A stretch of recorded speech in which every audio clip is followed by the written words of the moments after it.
देखिएगा साथ दिनेश भैया के खुशी में यहाँ स्वागत करने के लिए कितने लोग आए हैं और काफ़ी ज़्यादा गर्दी है। और देखिए बहुत ही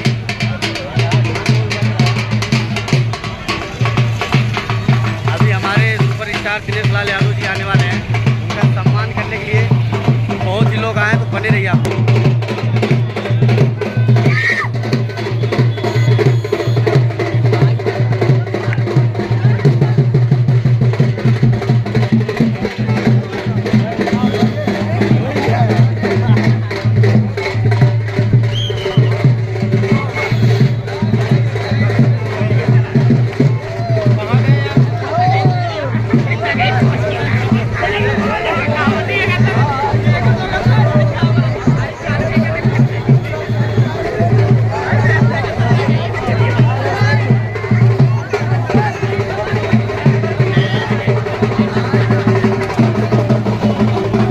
देखिएगा इस आज सिद्धार्थनगर जिला में दिनेश लाल उर्फ निरहुआ जी आए हैं, जो कि बहुत ही ज़्यादा गर्दी था।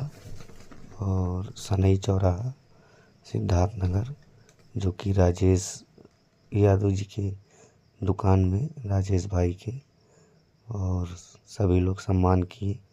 और दिनेश भैया को काफ़ी अच्छा लगा सभी से मिलके। तो ये वीडियो अच्छा लगे तो लाइक शेयर कमेंट ज़रूर करें।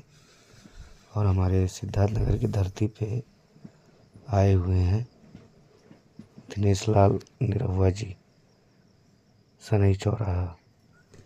तो वीडियो अच्छा लगे तो लाइक शेयर कमेंट ज़रूर करें।